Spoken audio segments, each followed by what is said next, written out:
السلام عليكم ورحمة الله وبركاته. الحمد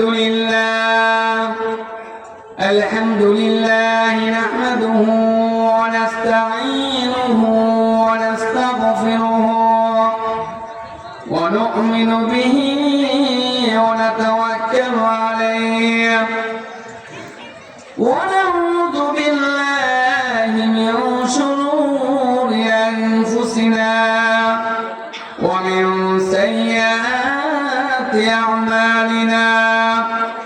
من يهده الله فلا مضل له ومن يضلله فلا هادي له. ونشهد أن لا إله إلا الله وحده لا شريك له ونشهد أن محمدا عبده ورسوله صلى الله عليه وسلم. فإن خير الحديث كتاب الله وخير الهدي هدي محمد رسول الله صلى الله عليه وسلم. وشر الأمور محدثاتها كل محدثة بدعة لا بدعة ضلالة كل ضلالة في النار. فقد قال الله سبحانه وتعالى في كلامه المجيد وفرقانه الحميد: أعوذ بالله من الشيطان الرجيم. بسم الله الرحمن الرحيم. إن الله وملائكته يصلون على النبي يا أيها الذين آمنوا صلوا عليه وسلموا تسليما. اللهم صل على محمد وعلى آل محمد كما صليت على إبراهيم وعلى آل إبراهيم إنك حميد مجيد. اللهم بارك على محمد وعلى آل محمد كما باركت على إبراهيم وعلى آل إبراهيم إنك حميد مجيد. وقال تعالى في كلامه المجيد: قل يا عبادي الذين أسرفوا على أنفسهم لا تقنطوا من رحمة الله إن الله يغفر الذنوب جميعا إنه هو الغفور الرحيم. وقال تعالى في كلامه المجيد: ربنا فاغفر لنا ذنوبنا وكفر عنا سيئاتنا وتوفنا مع الأبرار. وقال تعالى في كلامه المجيد: واستغفر الله إن الله غفور رحيم. عن أبي هريرة رضي الله تعالى عنه قال قال رسول الله صلى الله عليه وسلم: يا أيها الناس ضحكت قليلا وبكيت كثيرا. رواه صحيح مسلم. وعن أبي هريرة رضي الله تعالى عنه قال قال رسول الله صلى الله عليه وسلم: يا أيها الناس توبوا إلى الله فإني أتوب إلى الله 170 مرة. رواه البخاري. সমস্ত প্রশংসা, সমস্ত তারিফ, সমস্ত গুণগান সেই মহান রব্বুল আলামিনের জন্য, যে মহান রব্বুল আলামিন আমাদেরকে বিগত এক বছর পর বেলদি দাউল হাদিস ফাজিল মাদ্রাসা 75তম যে মাহফিলে ছোটকালে এসে দাদির সাথে এবং বিভিন্ন আত্মীয় স্বজনের সাথে সেই মাহফিলে ছোটকালে বসতাম। আজকে সেই মাহফিলে ইসলামী 3 দিন ব্যাপী ইসলামী মহাসম্মেলনের আজকে শেষ দিন, আজকে ইয়াউমুস সানি, তৃতীয়তম দিবস। এই মাহফিলে আজকের এই মাহফিলে প্রধান অতিথি এবং সভাপতি মহোদয় রয়েছেন। আজকে জনাব ইঞ্জিনিয়ার হাবিবুর রহমান সাহেব, সহসভাপতি মোহাম্মদ শরীফুল ইসলাম মোল্লা, প্রধান অতিথি জনাব মোহাম্মদ আতাউর রহমান সাহেব, উদ্বোধন সাইফুল ইসলাম। আজকে প্রধান বক্তা শেখ ডক্টর রফিকুল ইসলাম মাদানী হাফিজাহুল্লাহ। তারপর দ্বিতীয় বক্তা আপনাদের এলাকার সুযোগ্য মহাসম্মানিত ব্যক্তিবর্গ শেখ আব্দুল্লাহ মাহমুদ বিন সিরাজুল ইসলাম রাহিমাহুল্লাহ। তারপরে রয়েছেন সিফাত হাসান, তারপরে রয়েছেন আব্দুল্লাহ মাসুম বিন সিরাজুল ইসলাম রাহিমাহুল্লাহ, সিরাজুল ইসলাম সাহেবের জন্য হাফিজাহুল্লাহ। তারপর আল্লাহ তাআলা এই গুনাহগার বান্দাকে আল্লাহ তাআলা সুযোগ দান করলেন আপনাদের সামনে কিছু বলা। আমার সামনে খুবই মুরব্বী, সম্মানিত মুরব্বী কাম রয়েছেন, আলেম রয়েছেন, আমাদের শ্রদ্ধাভাজন ফখরুদ্দিন মাওলানা হাফিজাহুল্লাহ। আমার আগে আমার যেহেতু পরিচয় দিয়েছে বাবনি জামাই এলাকার সন্তান রিদওয়ান সুন্দর আলোচনা করেছে। বংশাল থেকে জমিয়তে তাবলীগ জামাতে কক্সবাজার গিয়েছিলাম, সেখানে রিদওয়ানকে নিয়ে গিয়েছিলাম, এত সুন্দর আলোচনা করেছে। বংশালবাসীরা মুক্ত হয়ে গিয়েছিল। জিজ্ঞাসা করলেন কোন জায়গা, পরিচয় হলো জন্মভূমি বেলদি এলাকার সন্তান। যাই হোক, আলহামদুলিল্লাহ, দোয়া করে আল্লাহ তাআলা তাকে তাওয়াক্কি বড় হওয়ার তৌফিক এবং আল্লাহ তাআলা হিংসা অহংকার এ থেকে আল্লাহ তাআলা হেফাজত করে এলেমিয়ার জন্য আল্লাহ তাআলা বরকত দান করেন। এবং আল্লাহর কাছে শুকরিয়া করছি আমার সামনে যারা উপস্থিত রয়েছে সবাইকে নিয়ে সে আল্লাহ তাআলার দরবারে শুকরিয়া জ্ঞাপন করছি। সবাই বলি শুকরিয়া আলহামদুলিল্লাহ। درود পাঠ করছি যিনি আখিরা বে সাইয়্যিদুল মুরসালিন রাহমাতুল লিল আলামিন খাতামান নবিয়্যিন, যার অত্যন্ত পরিশ্রমের মাধ্যমে পৃথিবীর বিভিন্ন আনাচে কানাচে ইসলাম বিস্তার লাভ হয়েছে। সেই নবীর উপর দুরূদ পাঠ করেছি। আল্লাহুম্মা সাল্লি আলাইহি ওয়া বারিক আলাইহি। আমি চলে যাচ্ছি আমার সংক্ষিপ্ত সময়, সংক্ষিপ্ত আমি টপিক নিয়েছি, বিষয় নিয়েছি। আজকের বিষয়বস্তু হলো তাওবা ইস্তিগফার সম্পর্কে। যেহেতু এলাকায় প্রায় 9টা মাহফিলের মতো সুযোগ আল্লাহ তাআলা করে দিলেন, এই জন্য আমিও নিয়ত করেছি 9টা বিষয় যাতে দাওয়াতি কাজ হয়। তো আজকে এখানে বিষয় করেছি তাওবা ইস্তিগফার। এটি এমন একটি বিষয়, এটাতে সুন্নাত রয়েছে তাওবা ইস্তিগফারের ভিতরে। আল্লাহর নবী যেভাবে করেছেন ওই প্রক্রিয়ার মাধ্যমে তাওবা ইস্তিগফার, আল্লাহর কাছে ক্ষমা চাওয়া। আমরা মনে করি যে শুধু পাপ করলে আল্লাহর কাছে ক্ষমা চাবো, এটা তো করতেই হবে। আবার এই ক্ষমার সাথে দুনিয়াবি মানুষের সাথে যদি কেউ কাউকে কষ্ট দেওয়া হয়, কেউ কাউকে লেনদেনে ত্রুটি করে, তাহলে তার কাছেও ক্ষমা চাইতে হবে, আল্লাহর কাছেও ক্ষমা চাইতে হবে। তো এর ভিতরে রয়েছে তাওবা ইস্তিগফারের বিষয়।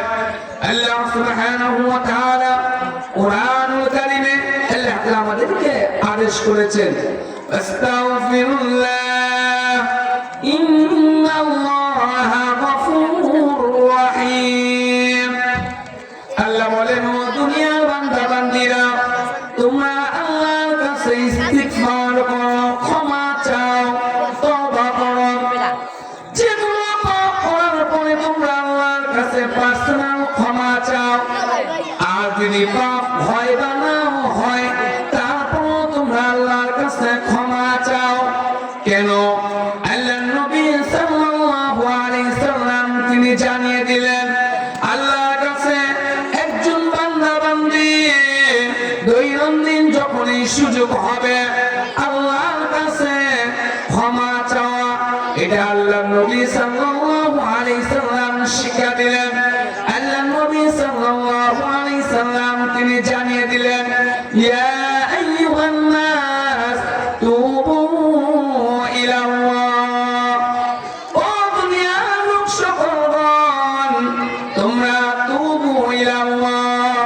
আল্লাহর কাছে তওবা করো কেন? ফাইন্নী আতুবু ইলাল্লাহি মিআতা সাবঈনা মাররা।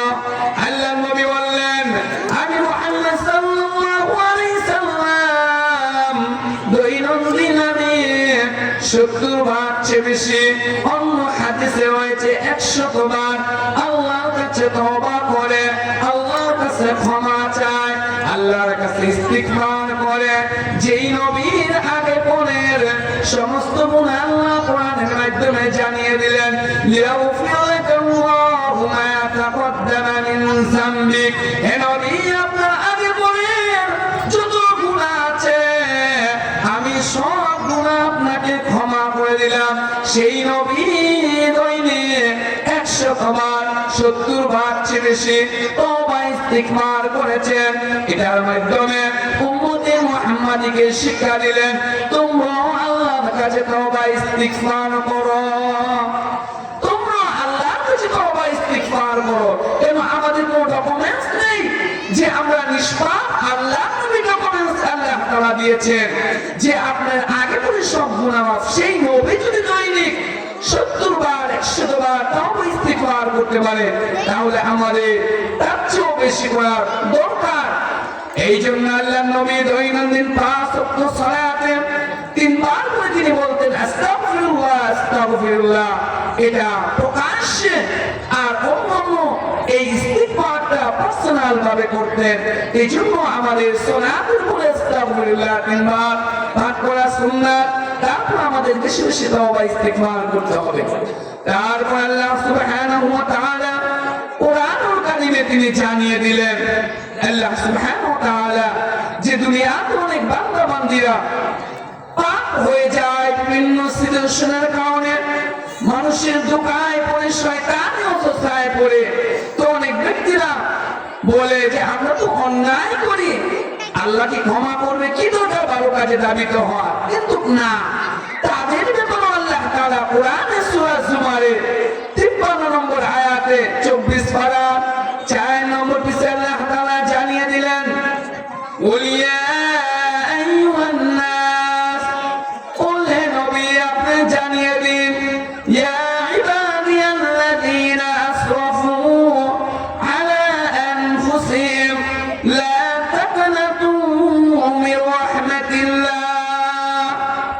আল্লাহ তাআলা জানিয়ে দিলেন, ইয়া ইবাদিয়াল্লাযীনা আসরাফু, হে আমার গুনাহগার বান্দা বান্দীরা, হে আমার অপচয় বান্দা বান্দীরা, তাদেরকে আল্লাহ তাআলা বললেন, ইয়া ইবাদিয়াল্লাযীনা আসরাফু আলা আনফুসিহিম, যারা তাদের নফসের উপরে অন্যায় করেছ, জুলুম করেছ, নফসের উপরে অনেক কিছু করেছ, আল্লাহ তাআলা তাদেরকে বলছেন, লা তাকনাতু মির রাহমাতিল্লাহ, তোমরা আল্লাহর রহমত থেকে তোমরা নিরাশ হও না।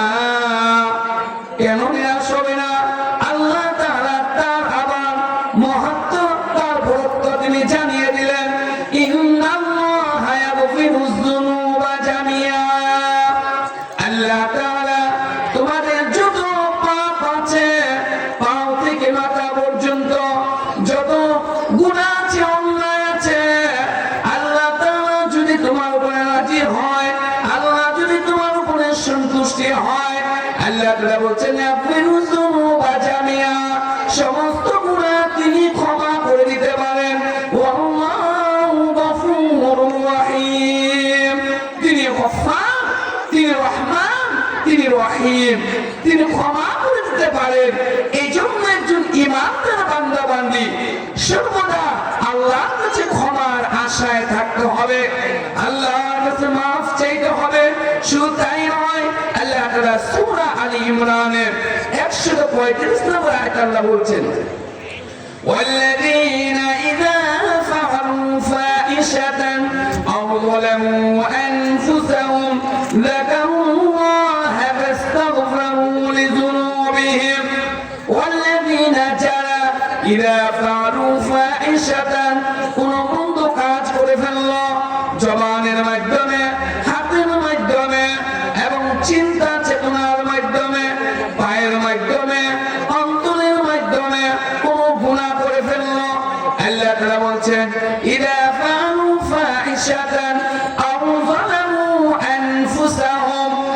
মুমিনের উপরে জুলুম করে ফেলল, তারপরে সে কি করল? তার অন্তরের ভিতরে আল্লাহর ভয় নিয়ে আসলো। আমি অমুক জায়গায় অন্যায় করেছি, পৃথিবীর কেউ দেখে নাই, আল্লাহ তাআলা দেখেছেন। সামিউন বাসীর, তিনি দেখেন, তিনি শুনেন। এই ভয় ভীতি তার অন্তরে নিয়ে আসলো। এইভাবে জল্পনা কল্পনা শুরু হয়ে গেল। তারপরে সে কি করল? ওই অন্যায়ের কথা মনে করে সে আল্লাহর কাছে ক্ষমা চাইল, আল্লাহর কাছে মাফ চাইল। এবং আরেকটি কথা বলল, সেটা কি আল্লাহ বলছেন,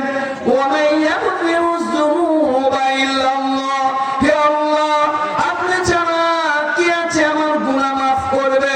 আপনি তো গুনাহ মাফ করনে ওয়ালা, আপনি গফফার, আপনি রহমান। এই কথা বলল।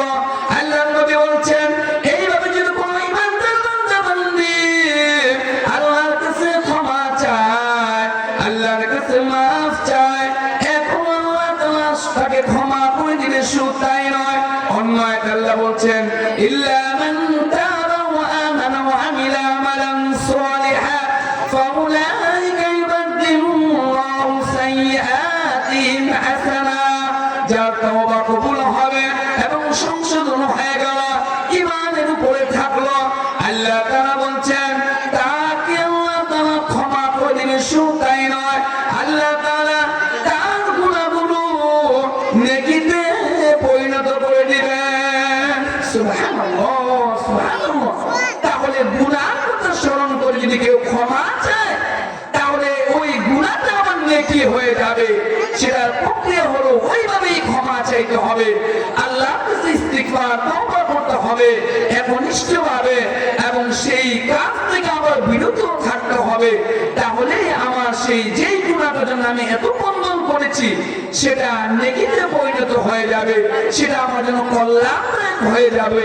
এই জন্য আল্লাহ সুবহানাহু ওয়া তাআলা এই আয়াতের মাধ্যমে জানিয়ে দিয়েছেন।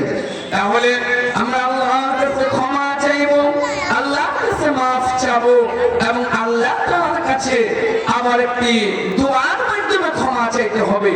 সেটা আল্লাহ সুবহানাহু ওয়া তাআলা সূরা আলী ইমরানে আল্লাহ তাআলা জানিয়ে দিলেন।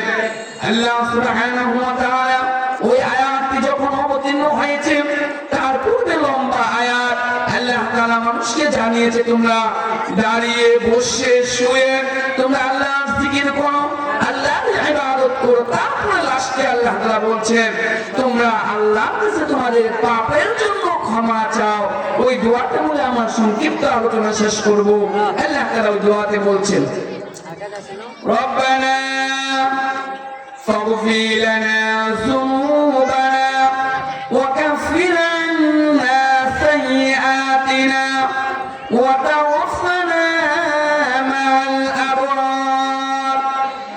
আল্লাহ সুবহানাহু ওয়া তাআলা এই দোয়ার মাধ্যমে উম্মতি মুহাম্মাদকে জানিয়ে দিলেন, রব্বানা, হে আমার পরওয়ারদিগার, হে আমার আল্লাহ, ফাগফির লানা যুনুবানা, আল্লাহ আমাদের পাপসমূহ আপনি ক্ষমা করে দিন। ফাগফির লানা যুনুবানা ওয়া কাফির আন্না সাইয়্যাতিনা, আমার যে অন্যায়, আমার যে ত্রুটি, আমার যে আমি যে সমস্ত শয়তানি ধোঁকায় পড়ে জড়িত হয়ে গিয়েছি, এটি আপনি কাফারা করে দিন, এটি আপনি নিষ্ফল করে দিন। ওয়া তাওয়াফানা মা'আল আবরার, ওয়া তাওয়াফানা, আমাকে উফাত করুন, আমাকে মৃত্যু দান করুন, মা'আল আবরার, সম্মানিত ব্যক্তিবর্গ, যেমন আল্লাহর নবী, তার পূর্বে যে নবীরা ছিল, সাহাবী আজমাইন, খুলাফায়ে রাশিদিন, যারা দ্বীনের উপর অবিচল তাকওয়াবান, তাদের সাথে আমার সঙ্গে মৃত্যুটা যেন ওইভাবে হয়। হে আল্লাহ, ইয়া রাব্বাল আলামিন, আমার গুনাহ মাফ করে দিয়ে আমার মৃত্যুটা যেন ঈমানের মাধ্যমে হয়, সুন্দরভাবে হয়। এই দোয়ার মাধ্যমে আল্লাহ তাআলা উম্মতে মুহাম্মাদীকে জানিয়ে দিলেন, তোমরা দৈনন্দিন আল্লাহর কাছে দোয়া করো, তোমরা আল্লাহর কাছে ক্ষমা চাও। আল্লাহ নবী সাল্লাল্লাহু আলাইহি সাল্লাম তিনি জানিয়ে দিলেন, হাদিস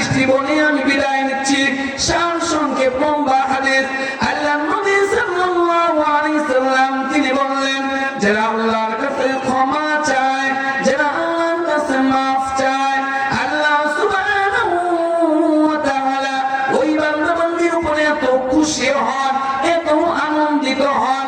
কেমন খুশি? একজন ব্যক্তি মুসাফির সফরে গিয়েছে, তার উট রেখে সে কি করেছে? একটু রেস্ট নিয়েছে।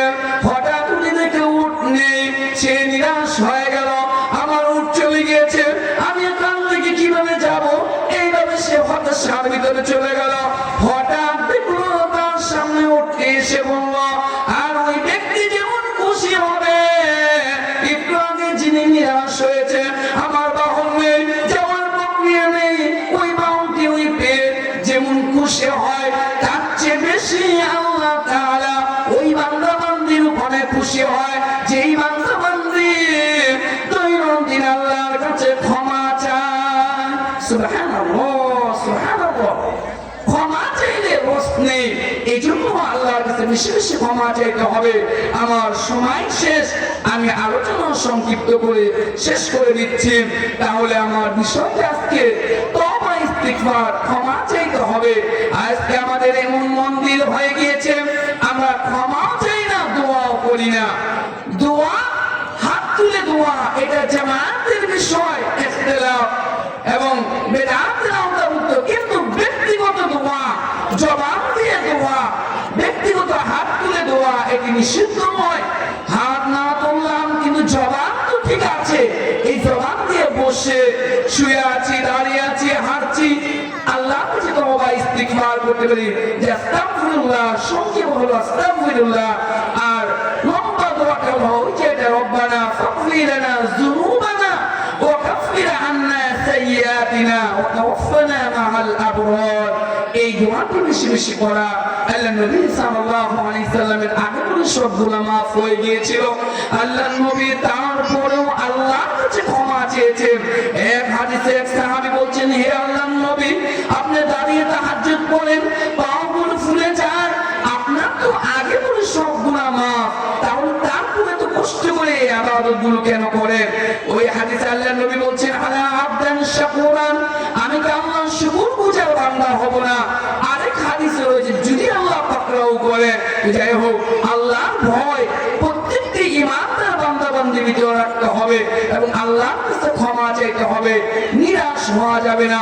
যে পাপ, চলমান পাপ, সেটা থেকে কিভাবে বাঁচা যায়, সেই প্রক্রিয়া, সেই চিন্তা চেতনা, সেটার উপরে সাধনা করতে হবে, যাতে আমি পাপ থেকে অনেকজনে ধারাবাহিক পাপ করে সুদের মাধ্যমে, মদ্যপানের মাধ্যমে, গীবতের মাধ্যমে, বিভিন্ন পার্সোনাল পাপ করে যেই পাপটি চলমান, কিভাবে সেখান থেকে উদ্ধার পাবো, সেই প্রক্রিয়াতেও তার থাকতে হবে।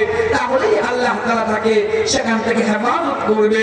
আল্লাহর কাছে দোয়া করি, আল্লাহ তাআলা যে বিষয় থেকে আলোচনা করেছে, তার থেকে আমাদের এই বিষয়গুলো শিক্ষা গ্রহণ করার, আমল করার এবং দাওয়াতি কাজ করার তৌফিক দান করুন। অনেক মুরব্বি গ্রাম দুনিয়া থেকে বিদায় হয়েছে। ছোটকালে আমার সম্মানিত দাদি, তার সাথে এসেছিলাম। এই মাদ্রাসায় প্রবীণ মুহতামিম ছিলেন মাওলানা শেখুল ইসলাম রাহিমাহুল্লাহ, আরেকজন ছিলেন মাওলানা রফিকুল ইসলাম রাহিমাহুল্লাহ। তার পিতা ছিল, আমরা সম্মানিত জ্ঞানী মেম্বার হিসেবে ছোটকালে জানতাম, খুবই সম্মানী ব্যক্তিবর্গ ছিল। এই এলাকার অসংখ্য আমার দাদা যান, আমার দাদির বাইরে যেত, আমার দাদির বাপের বাড়ি বেলদি গেলাম, আমার অসংখ্য আত্মীয়স্বজন ওই সময় ছিল, আজকে তারা নেই।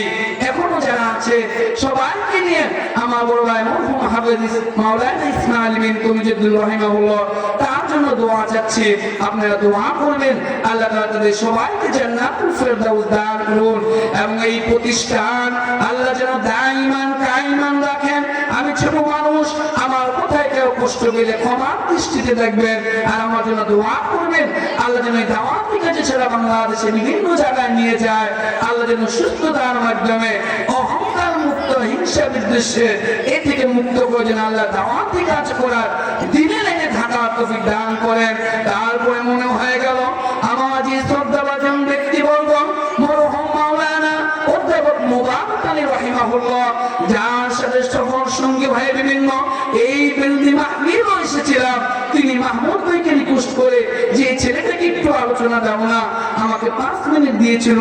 অনেক বছর, 2000 সম্ভবত 8 সালে যাই হোক আজকে মনে হয়ে গেল আল্লাহ তাআলা তাকে জান্নাতুল ফেরদাউস দান করুন, আল্লাহ তাআলা তার জীবনের গুনাহ খাতা মাফ করে দিন।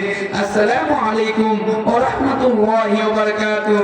সুবহানাকাল্লাহুম্মা ওয়া বিহামদিকা আশহাদু আন লা ইলাহা ইল্লা আনতা আস্তাগফিরুকা ওয়া আতুবু ইলাইক। আসসালামু আলাইকুম ওয়া রাহমাতুল্লাহি ওয়া বারাকাতুহু।